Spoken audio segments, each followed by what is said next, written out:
Greetings, adventurer. Welcome to the D20 Academy podcast.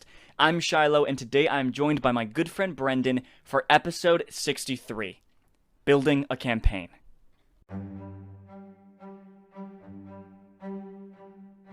Hey guys, welcome to this week's episode. I know it's been a long time coming. We haven't uploaded in a couple weeks now. I apologize for that. Me and Gabe are still trying to figure out what exactly to do here, and we're preparing some episodes for the future. But just real quick, I wanted to say that this episode's going to be really exciting. I'm talking with my good friend Brendan. He's been in my gaming group for years now. He's a really talented GM. I just kind of pick his brain in this episode, just talk to him about how he goes through the process of building a campaign, his experience as a GM and as a player, all that good stuff. Obviously, if you want to join our D20 Academy community, you can find us on Discord, and you can get onto our Discord by commenting on any of our Instagram posts or our YouTube videos. Our YouTube channel is obviously D20 Academy, and our Instagram account is D20_Academy.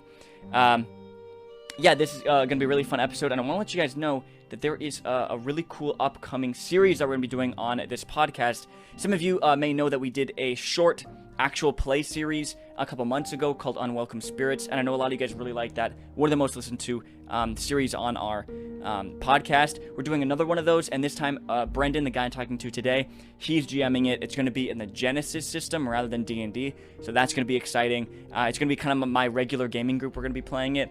It's going to be based on the One Piece manga and anime. I'm really excited for that, so expect that sometime in the future. And otherwise, enjoy the episode. Okay. Hey, how's it going, Brendan? How are you? Hi, Shiloh. I'm good. Okay, so Brendan, this is his first time on the podcast. Hi. He's a really big fan, listens to every episode. No, I'm kidding.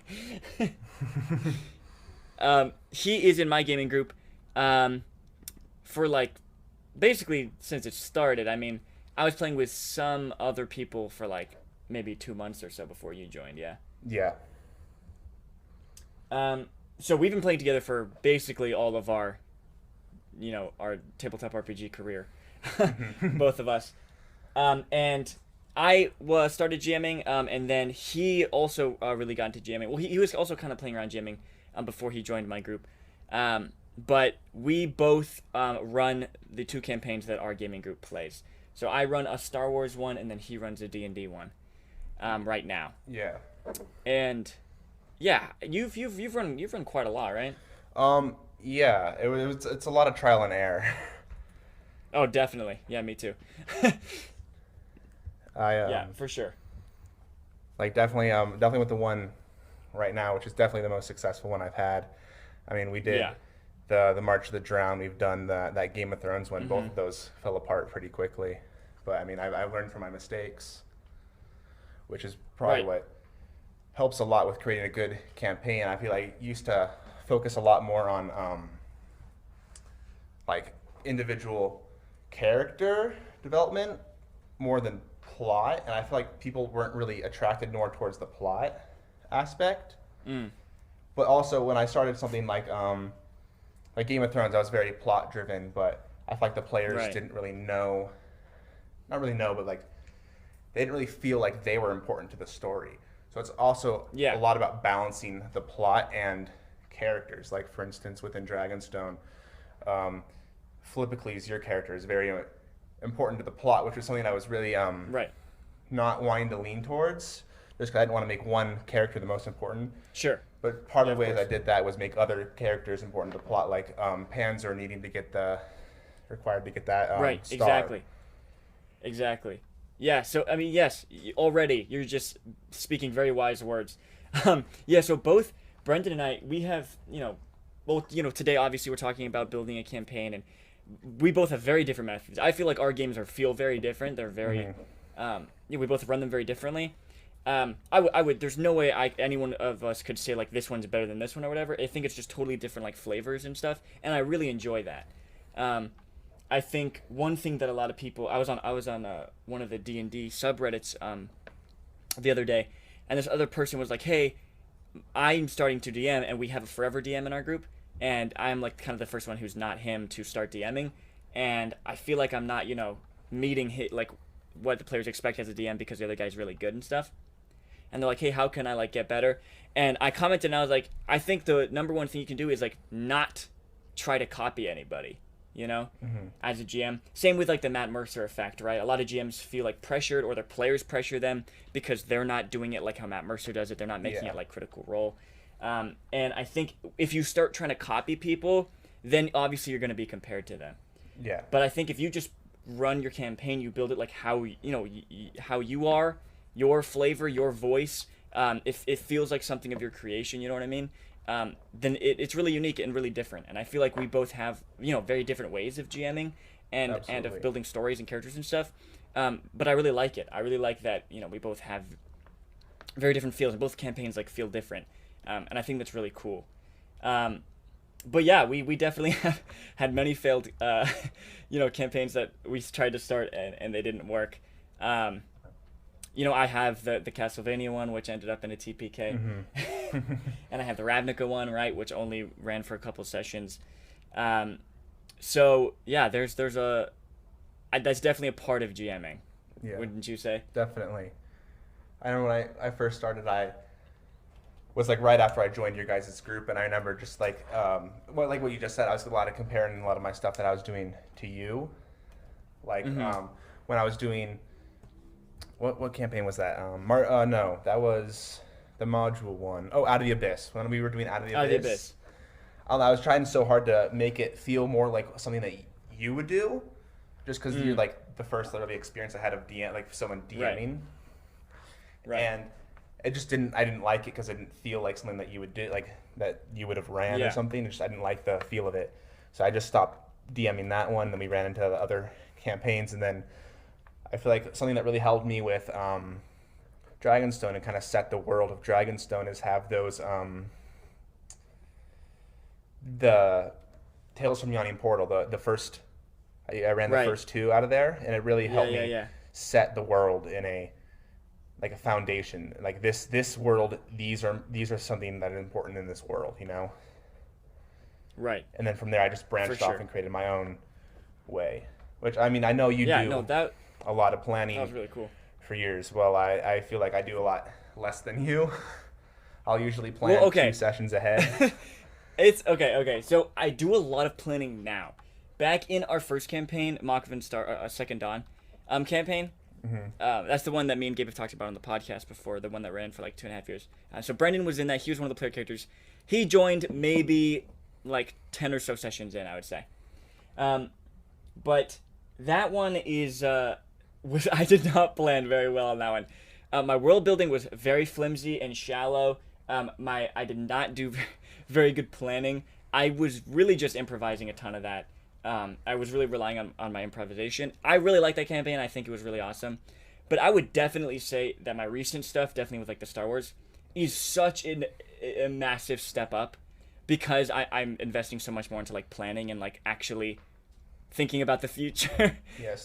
You know, than last time. But you know, that's all the kind of stuff that you learn, right? I mean, when I started the Second Dawn campaign, I did not have an end goal in mind.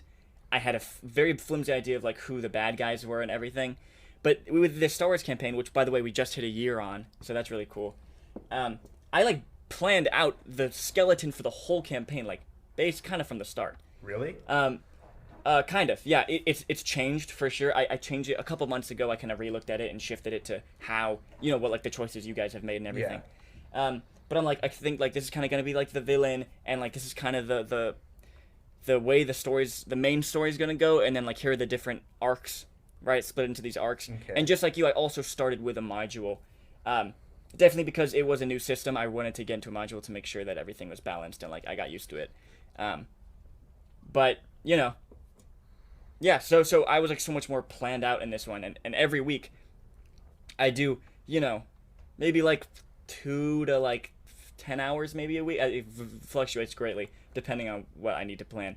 But I do definitely like a couple hours of planning every single week now. Really setting up encounters and stuff, and all that than before.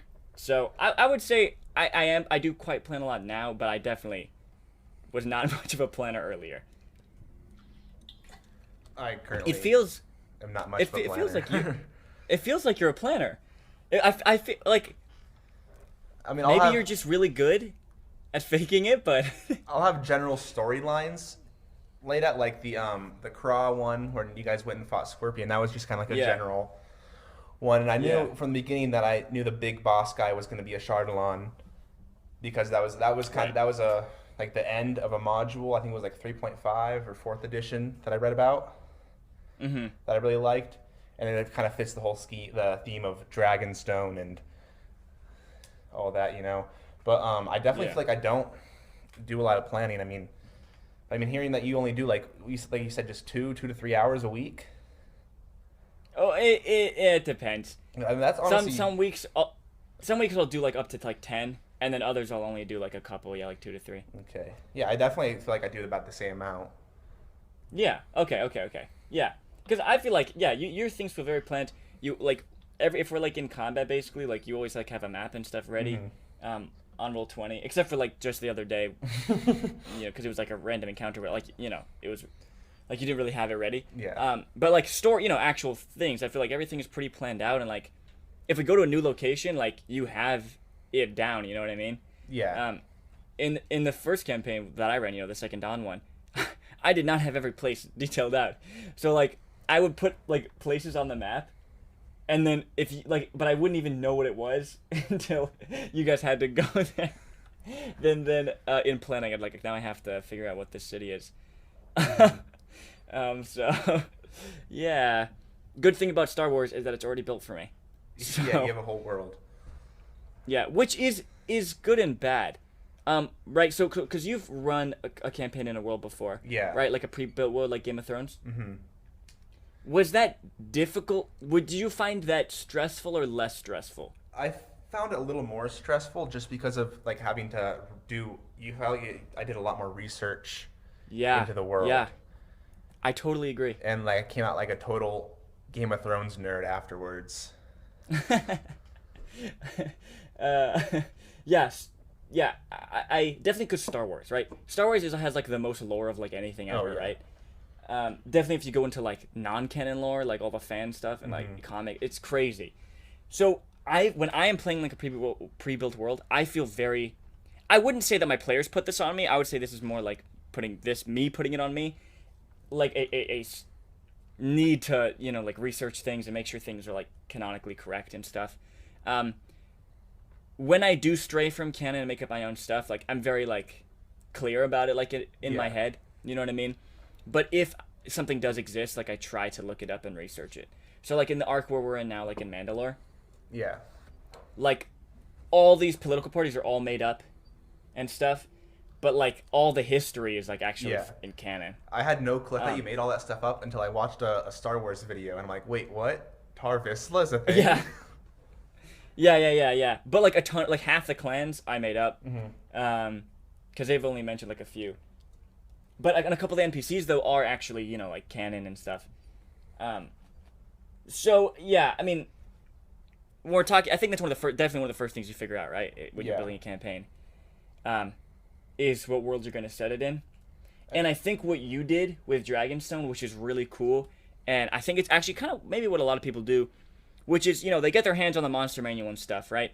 And there's all these monsters, and they have like these descriptions and histories, right, written in the monster manual. But these are just the descriptions and backstories for these monsters in the Forgotten Realms. Yeah. Right? Like, all the playable races are just playable races in the Forgotten Realms world. And so I think what you did was really cool. You wanted to use these modules from Yawning Portal, right? Yes. And all these cool D&D monsters that already exist. So you just placed these, like, dungeons or these characters or whatever just into a world of your own making. You know what I mean? Yeah. You made it, like, fit there. So that you could still run those dungeons. It's in your world, right? Yes. And I think that's really cool. And that's definitely a way to kind of get around it. You still have creative freedom, but you can still like put in these things. Absolutely. I mean, I think the only time when I've ever like felt pressure, I guess, from players is when I make stuff up. I make up a lot of my own monsters, and like with the monkey encounter you guys just had last session, when the druid was super confused and why the monkeys had different abilities than him, and I'm like, because you're using the monster manual monkey. Yeah. And I didn't really want to share the Sure. the homebrew monkeys. Yeah, I mean, homebrew stuff is just hard, man. Mm-hmm. Well, It's just hard. You're definitely gonna run into it. Well, when you're building a campaign, because you want to create specific stats for this character, this NPC or like your villain or whatever. But yeah, homebrewing is really like you want to create like an item of your creation, right? That you want to give to the players so that it fits the story or whatever. Yeah. Right? And I think both of us have found that homebrewing takes a lot of like work and practice, because even now, right? Both of us, I think, in both of our campaigns are still trying to figure out how to deal with some of this homebrew stuff. Like your spear. Yeah, like my spear, for example. So you just gave my character like a really cool magical spear, but it's pretty broken, right? Yeah. So we kind of have to, and thankfully our playgroup is like really, really fine with adjusting homebrew stuff. Yeah. Like I feel like we're all very open about like let's play around and like let's switch it up and make it stronger or weaker as we play along to like help balance it out. I've heard that like some players are like very like, if you give me this magic item you can't touch it anymore because like it's mine. But like, and then even in Star Wars, right? Like you guys are now like crafting your own weapons and stuff, and I'm trying to build. You guys are getting really, really powerful, and I'm trying to build monster stat blocks that like can meet that match, but sometimes I make them too powerful. Right? Like Odin, who I accidentally killed. Yeah. Seth, right? I think it's also kind of hard the balance, just because I feel like Genesis is kind of hard. That system is hard to. Yeah. For all the players aren't all on equal playing fields, because Riley is very much made. Well, Riley is my character. He's very much made for piloting, and like his blaster pistols, which they used to do a lot of damage, but compared to a lot of the damage that's going on now. Yeah. Versus JMC, who has the like 40 health and 80 Insane. Damage. He's crazy. It is definitely hard, and definitely because there's no like levels or anything, too. Just balancing it and stuff is a little harder in my system, but yeah. So as a GM building your own campaign, you're going to run into it. You're going to run into having to homebrew your own monsters and stat blocks, which by the way is really fun, and is really cool. Definitely if you have players who like, if you're playing something like D&D and your players are DMs or people who have a lot of experience, you kind of then are forced to homebrew monsters because they don't want to metagame, but like they know the stat blocks. You know what I mean? Yeah.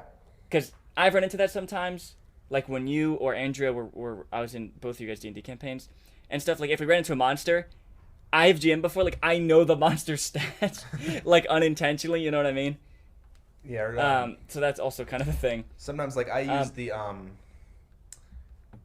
last session I used the monster manual skeletons, but I had to boost their health and damage just because you guys are so much higher of a level than what they would be. Right. And thus doing that, I had to give more XP than the normal base skeleton. I just doubled its. It was about double health. Yeah, I just doubled its CR because it's about double health and. Yeah, me and Gabe actually talked about this on our 5th edition rant. Building encounters and stuff is very difficult in 5th edition. They do not make it clear. That's definitely something you have to figure out if you're playing D&D. Building encounters, something that's very hard. I would say, tips to new GMs who are building their own campaigns and building their own encounters. Always shoot, if you're starting off, shoot for less powerful. Because it's better for you to run an encounter that's pretty easy for the players than to accidentally kill them. And I would say once you get to about once they get to 5th level, you're probably gonna have about as much experience now to begin. You kind of understand what difficulty your players can face and stuff. Yeah. And you can start making the encounters more challenging. But I've definitely TPK'd players before. Don't do that. Yeah, I think what helped me a lot was using that Tales of Gunning Portal, kind of figuring out the encounters and what you guys can and can't handle in the first few sessions, and that really helped me with creating bigger bosses. I mean, obviously people like Scorpion who are immune to almost every damage, not quite the same, but definitely with the monkey encounter, and when you guys were in the slave trade area. Remember that? I don't know if you remember that. Yeah.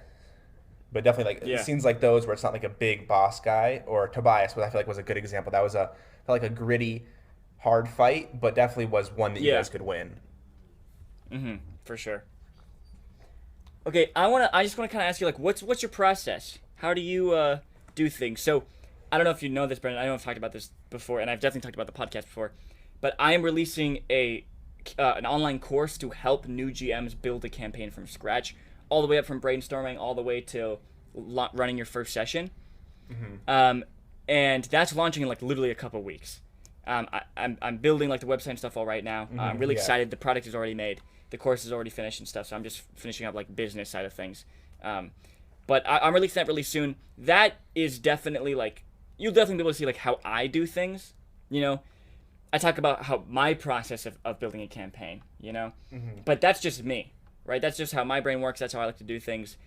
So I kind of want to pick your brain on how, like, where do you start? What inspires you to make a campaign? Like where do you, like, how do you do it? Let us in on the secrets. Usually what will make me to desire to create a campaign is usually I'll see some kind of like media or something where I or like like a media or a video game I'll be in. I'll be like, this would be a really cool D&D session or D&D game. So I kind of start with that basic idea. Like for Dragonstone, I was like, I love the idea of dragons, like the dragons in Skyrim and all. I really like the idea, so I wanted to create something kind of like Skyrim. But as you probably know, Dragonstone is nothing like Skyrim, and over time I kind of tweak things until it's no longer even recognizable to be Skyrim. I mean,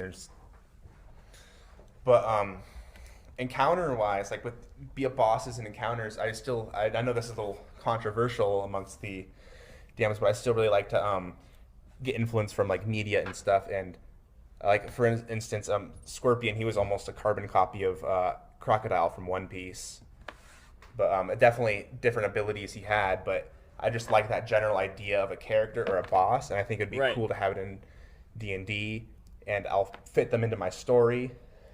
So it's not like you're following the same story, but definitely that's kind of my process. Yeah, I pull from media all the time. I get inspired a lot if I'm like watching a movie or reading a book or, playing a video game or whatever it is. I'm really big into like art books. I love art books. And Magic, this is kind of a tangent, but Magic the Gathering releases like art books for each of their like planes. Yeah. Like each of their worlds. And I always get those and I love them. And every time I finish going through one, I'm like, I want to play a campaign in this world. But yeah, I definitely, it's up to the GM and stuff. I haven't really heard that it's like too super controversial. I think, in my opinion, I think it's totally fine. Take what you love, take what inspires you, and put it in. I've taken characters from things and put them into my campaigns. I've taken like places. I've been inspired by like scenes and like moments. Oh, absolutely. Absolutely. Another thing, have you ever pulled like from your own world around, like you as Shiloh, your own world around you? Yeah. Like I would say so. Yeah. When I first got to moved here to Utah, there's this huge mountain range right outside of my school called the Wasatch Mountain Range, and it's this absolutely gorgeous mountain range, and I really, really want to incorporate it into my world somehow, just because I just think it's such a cool thing. And like when describing these places, I imagine these things that I've seen before in real life, or these trails. Like I've hiked a trail, I'm like, wow, this would be so cool. Like imagine your D&D party coming down this creepy, totally, dark... dude. Yeah, I definitely relate to that. Definitely like in Hawaii where we have like the greatest hikes ever. And being like, dude, sometimes like some hikes here, dude, it sometimes feels like you're like in another world. Oh, and I'm absolutely. Like, I would like, it's really inspiring for sure. So how do you like start like plotting or getting kind of like the concept? Do you start with world and then kind of get inspired off your world, or do you like start with like a story idea and kind of build your world around the story, or how do you do things? I always start off in the world, like in Incarnate. I'll be in there and I'll start designing things. I'll be like, oh, wouldn't it be cool if like this like swamp dragon lived here in this super creepy dark swamp, and the players have to come in here to get some kind of stone or something that to fight this dragon, or they have to talk to this dragon, or anything with the dragon, you know. But Right. I really find a lot of the general like storyline will be in the geography of the land. Like as soon as I was not writing, but like creating the dragon stone, like this is where a Chardalon's gonna come from. This is where Right. this is where this battle's gonna happen. This is where that's gonna happen. Yeah. And then I think yeah, go ahead. I definitely build the world, and then from the world I build the plot off the world. Mm-hmm. I just find it hard to build plot around world. I mean, I would say I probably do like maybe half. Like, you know, in Star Wars, right? Mm-hmm. There's so many cool Star Wars locations. I mean, part of my goal, I don't know if you've noticed this, but part of my goal is like basically like sending you to the coolest Star Wars planets. Yeah. But I was definitely inspired from like for adventures or moments or whatever from a lot of the Star Wars worlds, right? Mm-hmm. Mustafar, like I have to do something there, right? Yeah, that was like, pretty cool. I mean, it's like a volcanic planet thing. I mean, like, dude, I gotta build something in Mustafar, obviously, and like, what's the like, you know, and then so that's really like, you know, lava and fire, and Hoth is like ice, snow, cold, right? I'm like, and then I wanted to do something in Hoth because that's really interesting. And then in like some of the other like jungle planets, which I think are really interesting. I thought Scarif was really cool, especially for my character, since he would started off, not really started off, but part of a big piece of his backstory is on that planet. Yeah, Scarif, beautiful. I love that planet. Definitely when they put into like Battlefront.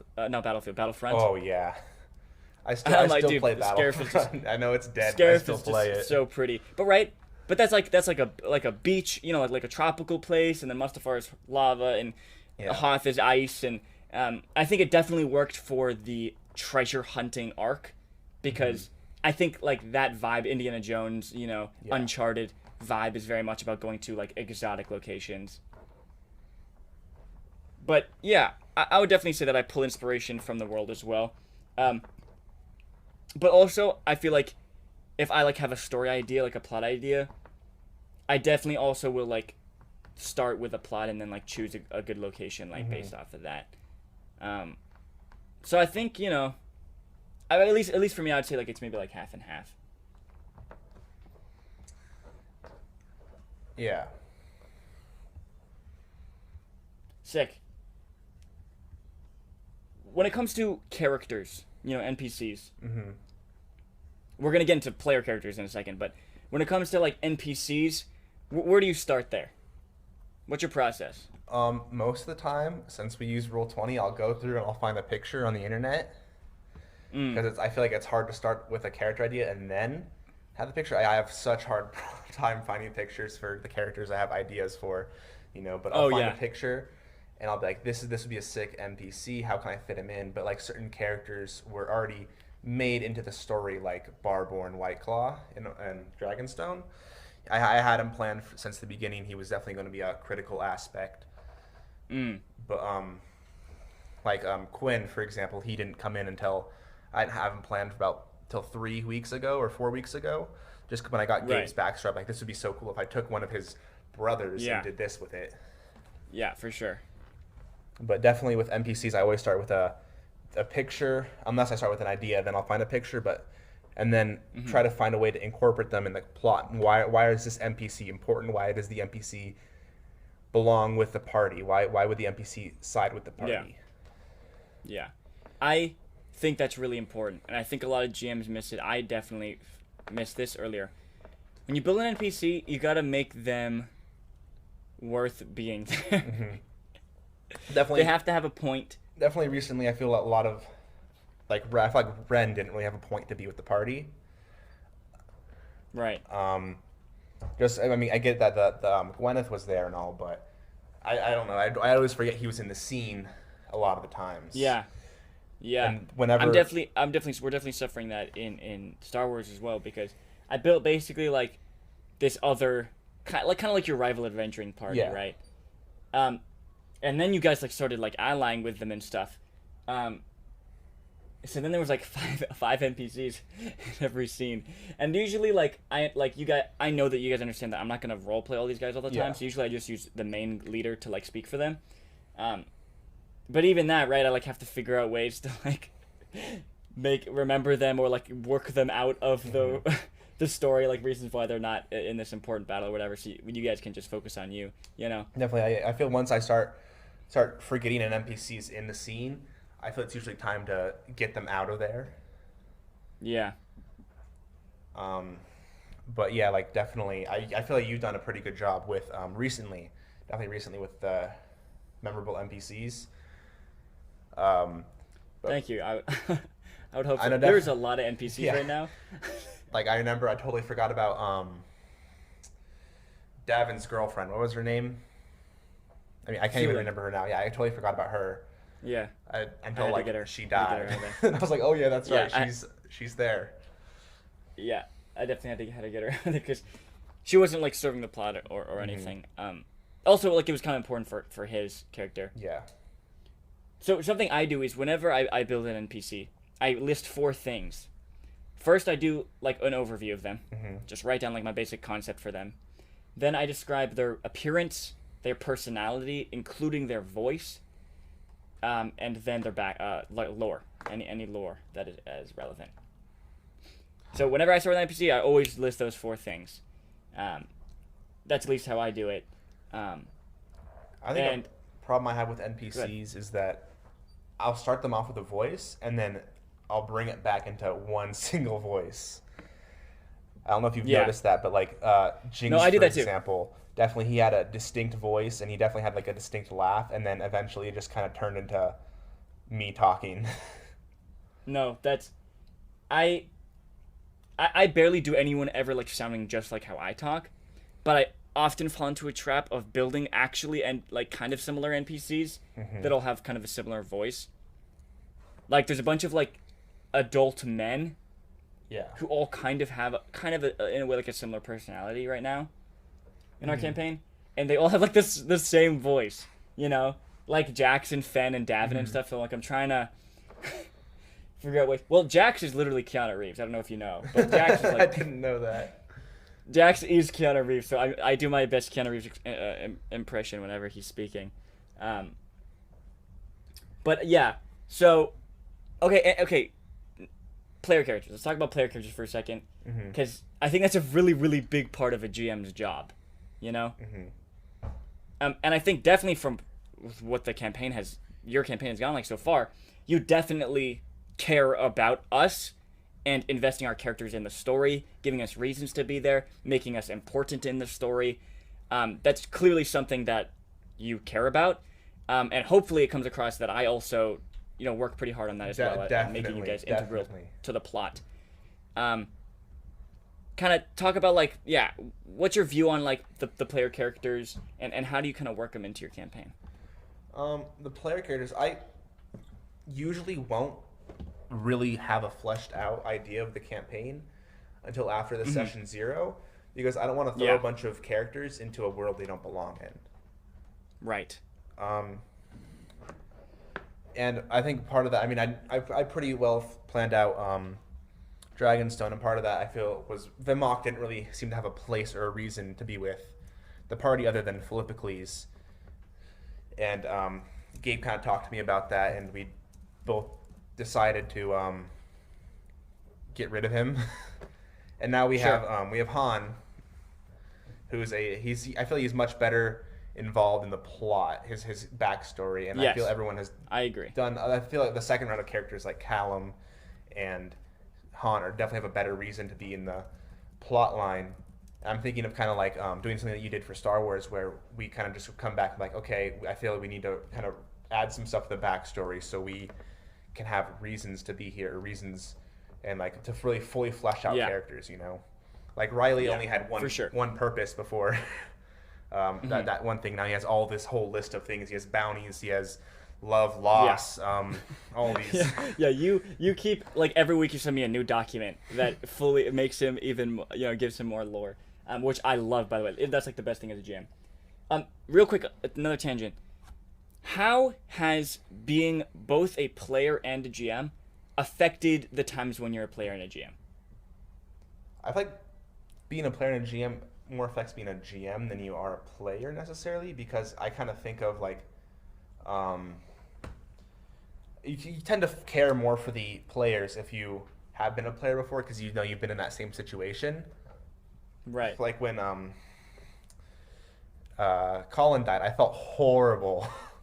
I was like, I could not imagine that being like, I'd be so upset if that was my character. Sure. And especially when you guys were low levels, you guys were dying a lot, but I'd have to like quickly make what's it called? Retcons to be like, oh no, Vimak, yeah, you could have caught him. Yeah. For me, I think being, because I started off as like just a pure GM basically. Mm-hmm. The only times I ever played was when you would like run little things, like start campaigns, which didn't last too long. Those are basically the only experience I ever had being a player. No one else in our game group really did GMs. But with Dragonstone, I've really become like a regular player, right? Yeah. I've like never done this before, So, and I don't know how long I've been playing. 6 months maybe longer. I think we've been playing about 6 months. We started at the kind of beginning, first or second week of quarantine. No way. Yeah, it was pretty quickly after quarantine because I just had that D&D itch. I thought we started before that. No, it was always on Roll20. Oh. Yeah, wait, maybe you're right. Anyway, being a player now, a regular player, has completely shifted the way that I GM, I believe. Mm-hmm. For the better, 100%. And I think being a GM makes me a better player. I hope.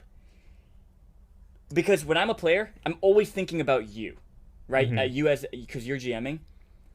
I'm always thinking about how can I help you out. You know what I mean? Yeah. What are things that I would love my players to do? So like when you like drop a cool, interesting like plot thing or like a story or character thing, whatever, I want to jump on that.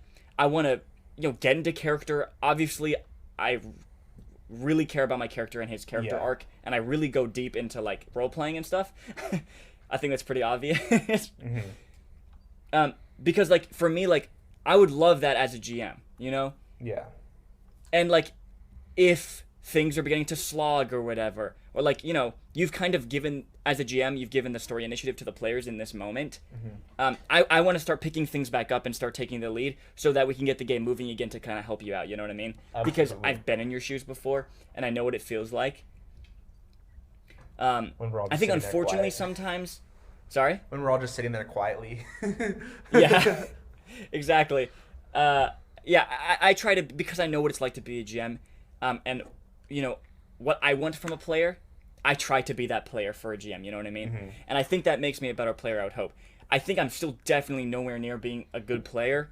I think my character and role-playing stuff are pretty good, but I still feel like I'm sometimes in too much of a GM control-y headspace. So I'm definitely still working on laying back more, not taking as much of the spotlight or whatever, because I'm just used to controlling things as a GM, you know what I mean? Yeah. So that's definitely something I'm still working on, but I feel like being both a GM and a player like really helps your perspective on both, and it helps you be both, in my opinion, or from my experience at least. Yeah, when I was trying to pick who was going to be the descendant of Died for the Dragonstone, I'm gonna be honest, I really didn't want to pick you, simply because of you DM before, and you kind of like, I feel like you were kind of like, you were well invested. I kind of want to get other players invested in the plot themselves. But I was going to do it solely based on like who was going to like who was role playing the best, who was being their character the best, and I decided it was you. You were definitely acting the best as your character. And afterwards, I feel like once I kind of told everyone that, everyone started role playing a lot more. Like Seth hardly ever role played, and I mean John did a little bit, but he definitely does a lot more now. And same thing with Zeke. But Gabe has always been a good Zeke role player. Dude, Zeke, the level of his role playing has monumentally shifted recently. Yeah. So I know you definitely relate to this, but as a GM, it's hard because players are different and they like different things and they see the game differently, right? So, like as a GM, I want all my players to be invested in the story and love role playing, and I want them all to believe that their characters are important or whatever. But that's just not all players, right? Yeah. Like Zeke or whatever, like he's fine just being along in the story. He just loves being a part of the game. He doesn't need to be a big character. He doesn't need to be like have the spotlight at all. He doesn't need to be powerful mechanically. He just really loves being a part of the group and being a part of the adventure. You know what I mean? Yeah.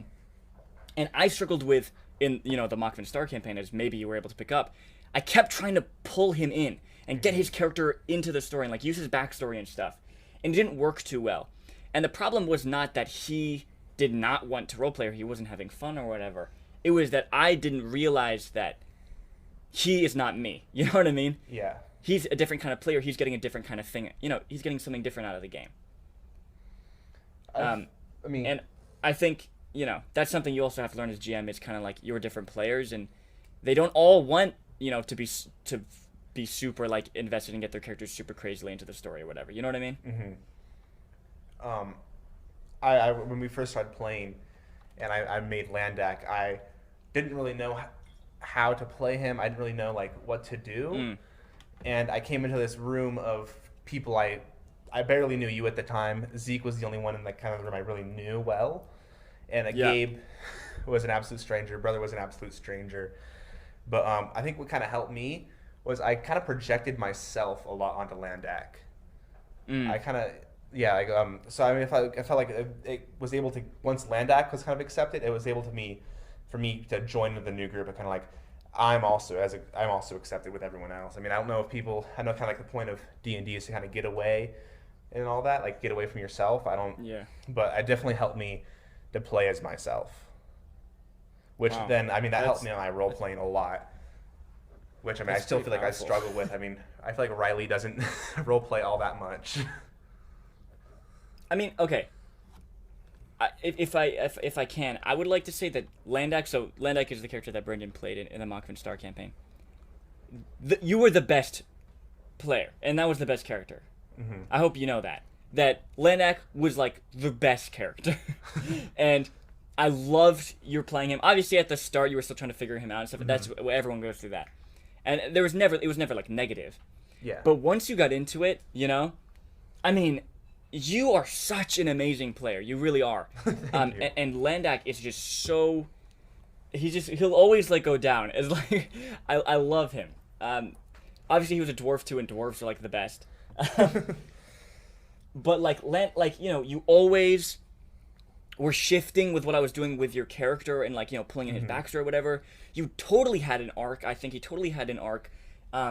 He totally grew and changed, and all his reactions were realistic, and everything that he did was realistic.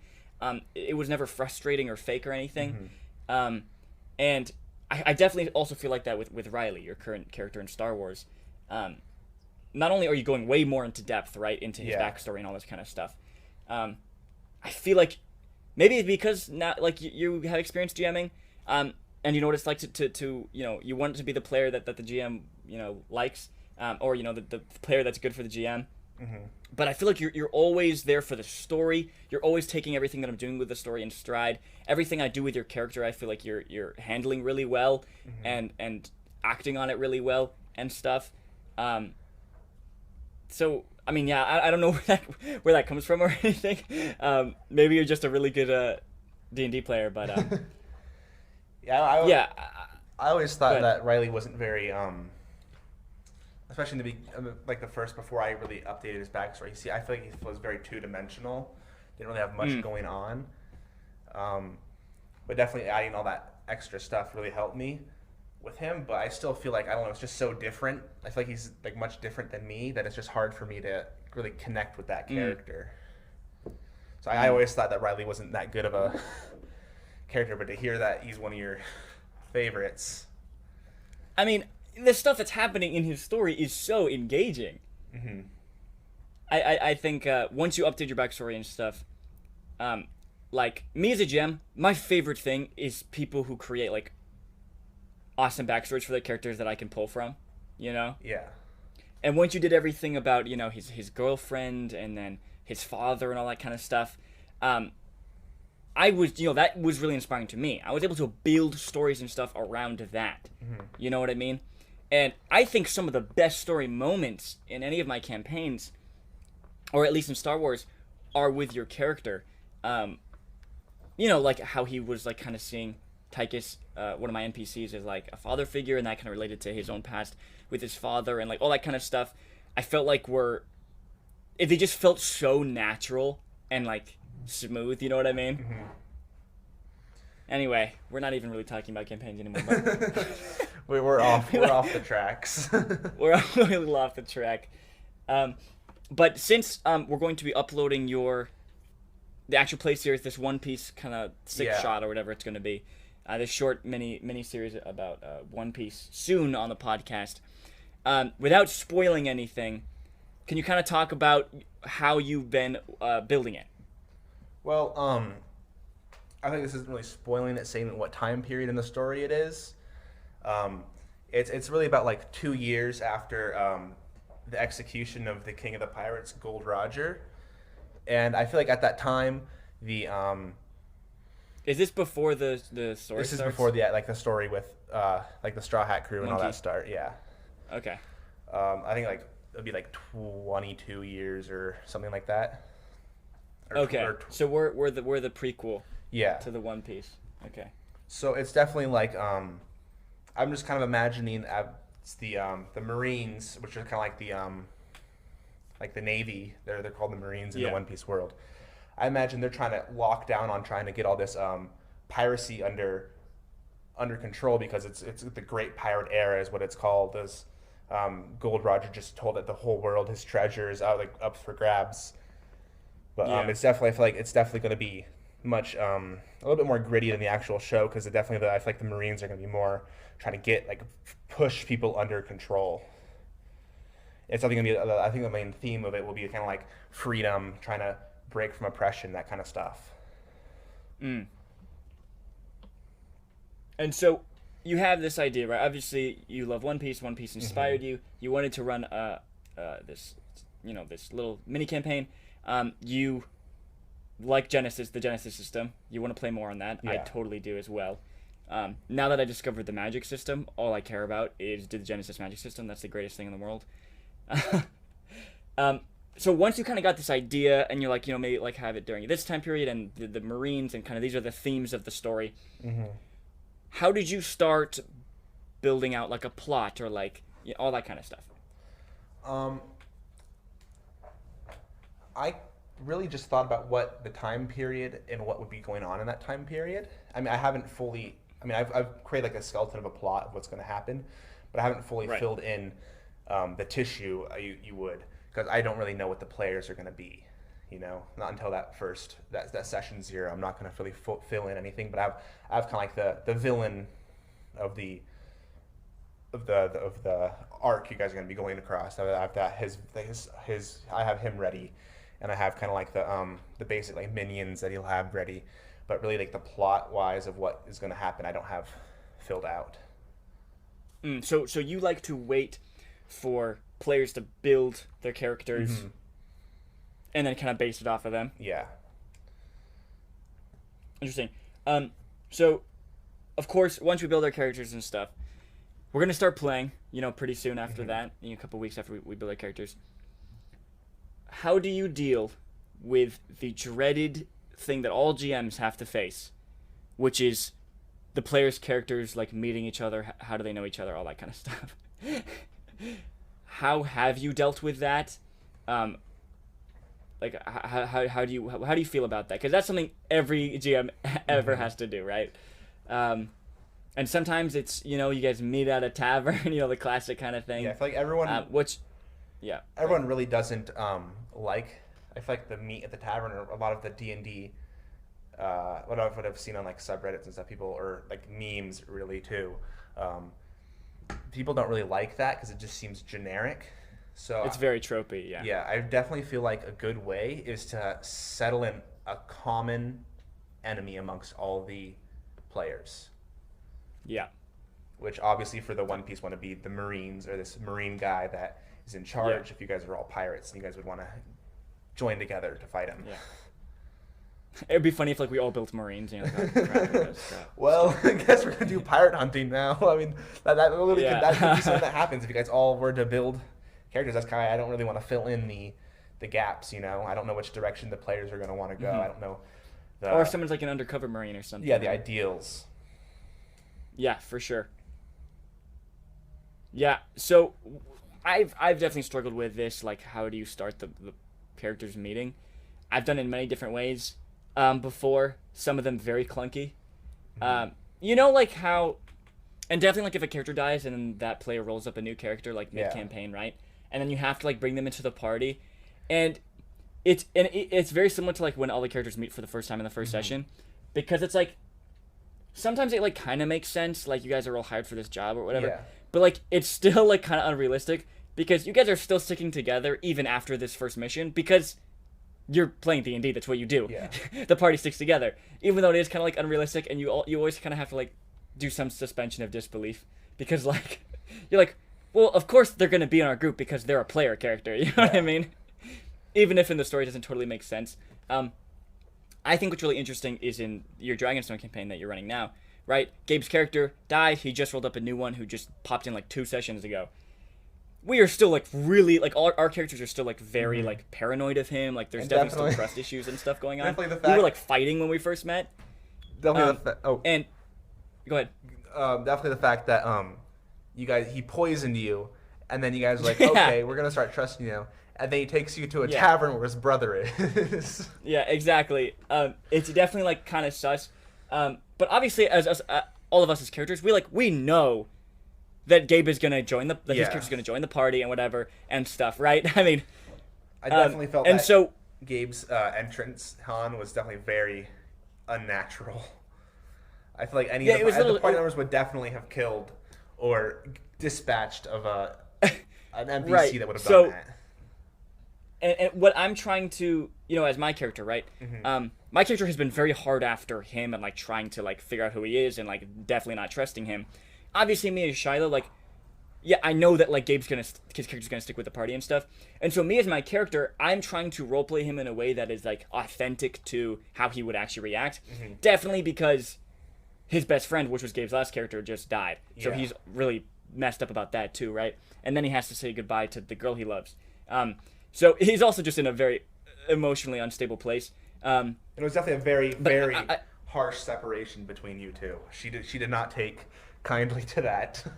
Yeah, and that's, I think that's really interesting. Like, that's what I was going for. You know what I mean? Yeah. I love that kind of story stuff. But for me, like, in my mind, I'm really excited to see how these two characters, their relationship, you know what I mean? Definitely starting off not trusting each other, definitely not liking each other. And I'm really excited to, like, slowly build that arc with Gabe and our two characters through the campaign, them trusting each other, becoming, fighters alongside each other and stuff. I'm really excited for that. But I wanted to play him in a way that was, like, authentic to his actual reaction. But also, I needed a way to, not just totally kill him or not let him in the group, right? And you did that really well with, he had the information that we needed to continue the adventure, right? We had no leads on how to defeat this evil guy, and so he came in with the information that we needed. And so I think that was a really strong way, because our character's like, we obviously don't trust him. He tried to poison me. We don't like him. But he is our only chance right now. And then throughout this, him leading us to the next lead and then helping us, we can go closer and start to trust him and stuff, and then he can kind of become a part of the group. You know what I mean? Yeah, I thought you guys were gonna continue on with that the Scorpion arc. When we guys first met him, I thought I was still under that impression. So I thought, Gabe's gonna know the information for the next part, which will be going to the Nine Hells to rescue Barborn from Scorpion. But you guys decided to, no, we're gonna go in this way, which I totally planned for now. It was just kind of like blindsided me that you guys were gonna go this way, but definitely had to quickly make up something on the spot, which is just well, I mean, part that's of the definitely part of GMing is. Yeah. But back to kind of like introducing characters. Other thing I've done is had all you guys know each other before we started the campaign. So in the Strahd, which we ran about one session of. By the way, love your guys' characters. I really hope we can use them again in something else. I really thought my character did not match the Strahd setting. I don't think any of I think we all went for kind of darker, grittier characters. I mean, which Strahd is. I mean, Strahd is dark. But I feel like the contrast for Strahd would be like you want to be like a Link type of hero, you know? Yeah, that is true. No, that is true. That is true. You guys were darker. You guys were more morally ambiguous. Mm-hmm. You guys were a little more like heisty. I feel like you guys were kind of like a criminal squad. You know what I mean? Mm-hmm, yeah. Which didn't also super fit in. By the way, listeners, their character concept was they have a traveling restaurant. And that's also their cover for, like, they're also assassins, then they assassinate important people as using this cover of this traveling restaurant. And all your guys' characters were so unique and so interesting. You had the chef who was this grumpy goblin guy, and then you had this like winged tiefling guy who who was a like a magician. He like read cards, and he like like you guys all had like a different place in the restaurant, and also like as assassins, which was just so brilliant. I love that group.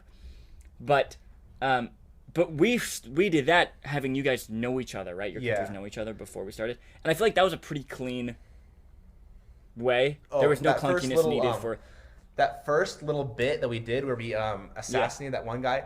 That was amazing. I loved that. But then as soon as we got into the actual Strahd part, I felt there was a lot of rubbing together. There was no reason for my character to have cared about the people in that town that at all. Woman. Yeah, because you definitely need to like be good characters for Strahd. I feel like. That was so fun at the beginning. So that is also another thing, by the way, is to have all your characters just know each other. But I definitely love to go back and to that not really world, but those same characters, but a different setting. I would love that. I agree, totally agree. And doing like heist assassination things like that just sounds like an absolute blast. But like we kind of did a mix for that with the Star Wars, because like JMC and I were already kind of working together, and it felt a lot better. I really like the characters all having the common goal. Like you received a letter from this employer. I think that's a really good way to start it. But I don't like doing it every single time. Yeah, that is the most important thing, I think. Is if the characters don't already know each other and they're going to meet each other in the first session, they need to have a common goal and a common motivation. Even if the motivation is just as basic as getting paid, things start to get clunky and weird when the characters are doing something and not all of them care to be there. Yeah. You know? Should care to be there. Andrea did a very good job when she DM'd that one. I don't know if you remember that one when you were like that bard. Yeah, I was a satyr bard. Satyr bard. I definitely like that we didn't really remember who we were or what was going on. We remembered who we were, but we don't remember what was going on. So definitely like the common goal. That was also brilliant. Our memories and like finding out who we are, and then that gave us a reason. Oh, we need to go to this place. It'd be safer for all of us to come together and like work together, and then we all kind of formed a bond. Yeah, I think that was really cool. Is we all woke up captured with amnesia, and we had to stick together to survive. And then, but what's really cool about like D&D and like this party thing, the cool thing about having a party in a story is that like once you get like after playing like the first first mission or whatever, or maybe like the first like after like the second or whatever, the characters have learned to trust each other and fight by each other and stuff, and then they like kind of have reason to stick as a group or whatever. Yeah, that was Star Wars, Definitely, yeah. You guys all met up for a job. Yes, some of the PCs knew each other, but you guys were all kind of meeting for the first time. You were given a job. Through the 8 sessions that it took for you guys to complete that mission, that job, you guys got closer together as a party. And then you trusted each other. So then when the next thing came along, you guys were like, I want to stick with this group because we work well together, I think part of it, wasn't it, correct me if I'm wrong, but didn't we like only complete half the mission the first time and we had to go back and do something else? I don't really remember. It was a long time. It was a year ago. Yeah. But, yeah, definitely. And even now, like, I watch like Star Wars media. I was literally just watching Solo before this call, which I know is kind of like people don't really. So a lot of people don't like Solo, but I think it's a good movie. It's all right. It's a good movie. It's a good movie, okay? It's a good movie. Just calm down, everybody. It's fine, okay? Also, where did we get this idea that Star Wars movies are great? Can we be honest? Honestly? More than half of the Star Wars movies are bad, right? So, just kidding, kind of. This is not the Star Wars episode, but... We'll have to save this for another episode, because I have a lot to say on that. I have a lot to say. Yeah, seriously. Guys, the prequels are bad. A lot of people don't like the sequels. I mean, I like the sequels, but a lot of people don't like the sequels. I'm going to get canceled just for saying that. Yes, the originals were great. Obviously, groundbreaking for their time, technologically and stuff. They're great movies. Mandalorian is not that good. Okay, guys? Mandalorian's not that good. People only watch The Mandalorian for Baby Yoda. Anyway, it's fine. It's just not that good. Yeah. Okay? Clone Wars is pretty good. I think if The Mandalorian didn't have the Star Wars title, it would not be as successful as it is now. Yeah, whatever. Okay, this is not the Star Wars episode once again. I don't want to get canceled right before I launch my first product. That would be a bummer. Canceled by the fanboys.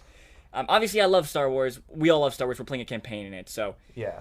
Anyway. I just want a movie about our adventures. Honestly, they're really cool. That would be a great movie. Yeah, I think it would be a fun show. Oh, yeah, it would be a great show. I think like D&D campaigns, like tabletop RPG campaigns, are just such a great examples of what a show, because it's like different every season. It's kind of like its own arc.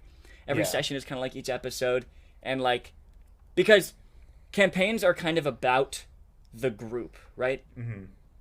Not as much about the story. I feel like movies are kind of more about the story, whereas shows are more about the people or the place, right? Absolutely. Anyway, that's also kind of irrelevant.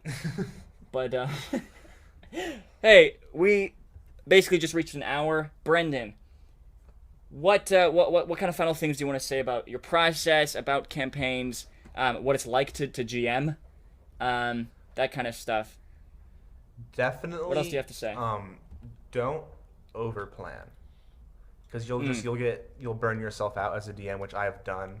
I planned a lot for the Game of Thrones one, and once everyone kind of stopped wanting to play that, which I definitely could tell, because people were like, oh, I can't really come today, but they do it for 4 weeks in a row. I'm like, okay, people aren't really enjoying this. And after that, I really felt the DM burnout, and I didn't really DM anything for a good 3 to 5 months. I didn't even read anything that wasn't involved to my player. But then I see something and I get the inspiration, and but I learned from that mistake. I definitely don't overplan. I definitely improvise a lot based off the characters and their motivations, and definitely draw a lot of your story plots and your plot lines from characters, because your players will be more invested in the story if it's about them. Yeah, 100%. And I think what you said there, though, was really powerful. I think that was kind of the Game of Thrones was kind of like your first campaign. I mean, obviously you had we had the Shrek thing, one, which we're not going to talk about. That wasn't really D&D. Let's just we're just going to leave it at that. We're just going to let our listeners just guess what we're talking about. We'll just call it the Shrek incident. But Game of Thrones was kind of like your first campaign. Yeah. And it only got a few sessions and stuff. And it kind of bummed you out. You kind of got burned out. You maybe you didn't really want to think about DMing for a while. Mm-hmm. But I think the most important thing was you did. You tried again. You gave another shot, and even then, didn't totally work out right out of the abyss or whatever. Yeah, it definitely took me a while before you kept trying. Struck gold with Dragonstone. I really hope we keep doing this until you kept trying, and you kept experimenting with things. And I really respect you and honor you for that, because kind of the first campaign I ever did was Markvin Star, the Markvin Star, the Second Dawn campaign. And somehow, miraculously, it made it all the way to 20th level. I think that was just sheer willpower on my part. Because there was definitely slogs. Just push through, and I had nothing better to do on Sundays. That's another thing, was that there were definitely like weeks or months where it was not going well. We were not enjoying ourselves. We would end sessions early. I don't know if you remember those moments, because like this last quarter of our campaign was so exciting, and like we were always so excited about it. But there were definitely parts in the middle that were very rough. Like we had a good 2 months where we didn't, not really 2 months, I'm exaggerating, but we had probably a month, like 4 sessions where we didn't do any combat, and I was like, my character's based around combat. I'm a paladin. Yeah, we would like miss a lot of sessions, and it was just pretty bad. But you know what? We both kept pushing, and definitely in your case, you kept trying to build campaigns, and you kept learning stuff, and eventually, now with Dragonstone, I mean, it's an amazing campaign. I think we'd all agree, all your players would agree, it's a very amazing campaign. You're a fantastic GM. The stories are awesome. The encounters are awesome. All that kind of stuff is really cool. The world is really cool. But it took a lot of trying, over and over again. And yeah, you're not going to your first time jamming is not going to be easy or amazing or Critical Role. Absolutely. I mean, they're all also voice actors and very know how to separate themselves from the characters, which is one of the reasons why we love watching them, is just because we get so invested in these characters that it's no longer Matthew Mercer, it's Goblin whatever guy. But even Matt Mercer, he started playing in high school. There's no way he was as good as he is now when he started, right? So yeah, I think that's honestly one of the most important things. You got to keep trying, and it's gonna be disheartening, Yeah. And you might take it personally and stuff, and that's how it goes. We're humans. That's how it happens. Yeah. But if you're able to have the courage to keep trying and the energy to keep trying, I think you'll be able. Maybe it requires finding a different group. Maybe your group was just full of bad people or whatever. We got really lucky with our group. We're really lucky. Our luck. Okay. I'll watch anyway, D&D that was my horror point. Stories, and I'm like, thank God. Yeah. No, seriously. Okay. Seriously, dude. I think our group is amazing, because I thought it was like a pretty basic group. You know what I mean? We've definitely gotten really good, but I didn't really know a lot about like other people's experiences and stuff. And once I started talking to other people that like I knew who play D&D, or like seeing things online and stuff, I think our group is like awesome. Like, I think we're very lucky, and I think our campaigns are really awesome. Compared to other people's experiences, which is really cool. Like, you know what I mean? A lot of people sound very irritating. Their campaigns sound very irritating and like murder hobo-ish, a lot. But I think we got very lucky in our play group. We've definitely all had to grow and learn and get better. But yeah, I mean, finding a good group is hard. Eventually being good enough to run a successful campaign is very hard. But I think it's important that, I love this hobby. I mean, this is like one of the most important things to me. Obviously, I've been making a podcast for over a year. I've been playing it for over like 3 years. I'm about to launch a business on it. Yeah. I'm obviously very passionate about this hobby. And I think it's definitely for everyone also. I'm very passionate getting people involved in it, and getting people, inviting people to play D&D and stuff. And it makes me really sad when people have bad experiences and it kind of turns them off from it. Yeah. So I would say, I don't want to put words in your mouth, but I would say that like this is something that's really important. I think it's really important also just for like my emotional health and my friendships and like all of our friendships. You know what I mean? Yeah, definitely. I couldn't imagine not playing D&D during all this pandemic stuff. It's definitely a break. For sure. We had like a point where we're doing like 3 or 4 sessions a week just to occupy ourselves. Yeah, there was a point where we were running like 4 campaigns at the beginning of quarantine because we all just needed to play D&D. We needed to hear each other's voices because we weren't able to hang out anymore. Obviously, though, guys, I mean, and find people like keep pushing to play. Brendan no longer lives in the same state as all of us. No. He is in school right now, but we're still finding the best times where we can play. We're still pushing for it, even though it is online. I definitely miss playing in person. You know what I mean? Like we're still pushing for Yeah. it, you know? And I'm very glad that we didn't just be like, quarantine, let's just wait till it's over. Or like, Oh my. I guess we'll just not play D&D anymore because it's too hard. If you know? I honestly think if like I didn't play D&D during this, I might stop. Like I just wouldn't get like back. I mean, obviously I would eventually, but like just it would probably take me a while to get back into the flow of it and back into the like. Anywho, the hobby is very important to us. We have really good experiences with it. But because Gabe has not really GM'd a lot, I've been really wanting to get another person with GMing experience on here to just kind of talk about this kind of stuff. Definitely want to get you on again. I feel like there's so many things we could talk about. So much stuff goes into GMing. You know what I mean? Yeah. I mean, I think we could have an episode literally just talking about us, like how we create our like adventures or whatever. Yeah. You know?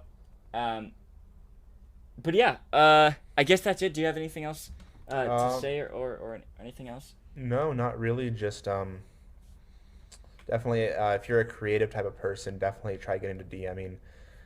Just because it's just a very good output for people. Like I have no artistic skill, but yet I'm incredibly creative.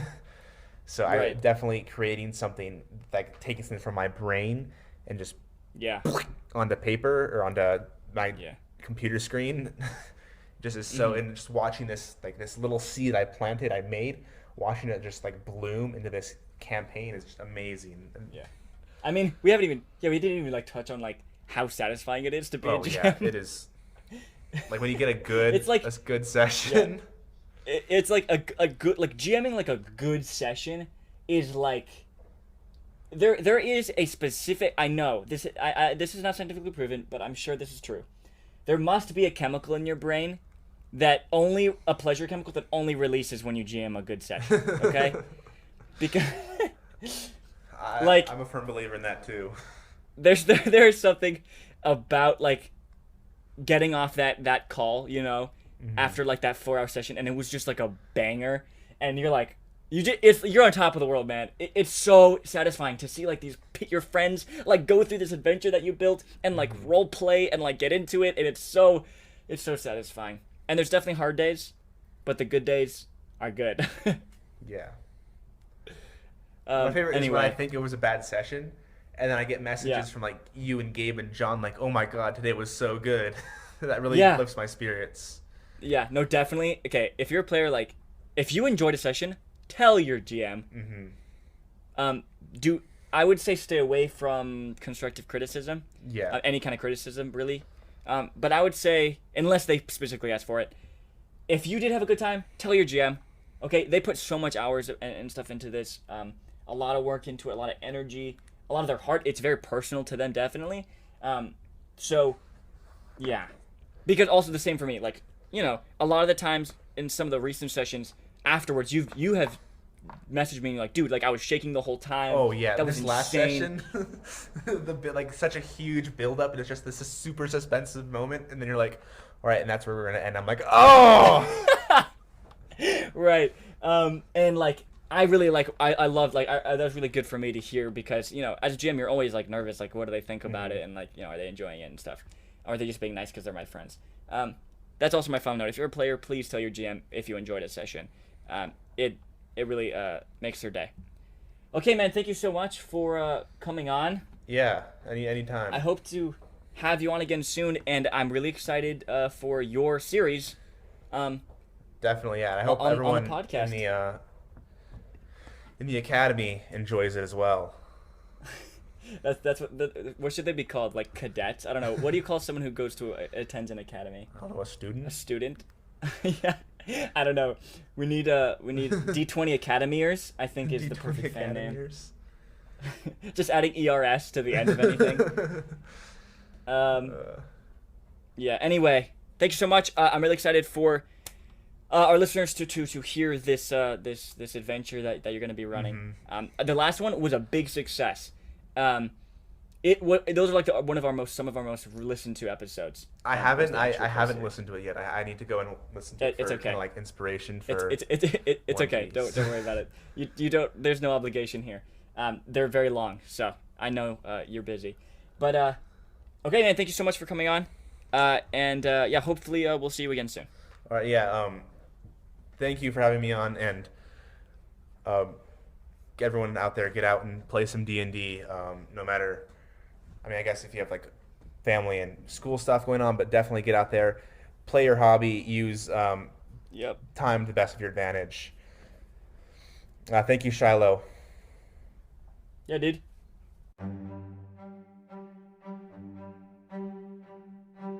Hey guys, thank you so much for listening to today's episode. I'm really glad that Brendan was able to come on and share his experiences and his knowledge. Definitely want to get him on again sometime soon. Hey, once again, guys, we're going to be doing that One Piece actual play series on the podcast real soon. We're thinking it's going to be probably about 6 episodes with session 0 at the beginning. Really excited to get into that and record it and release that for you guys. Once again, you can get onto a Discord. It's really fun there. We talk about various things. We go through questions, and you can also find the documents for our class rebuild episodes also on our Discord. Now, next week's episode, we're thinking is going to be on onomancy, which is the magic of names. Something me and Gabe have been interested in for a while now, and kind of want to talk about it. It might be that, it might be something different. We have a lot of ideas we're playing with, but hopefully we're able to get an episode to you guys up next week, or if not next week, hopefully the week after that. So look out for those, and yeah, happy adventuring.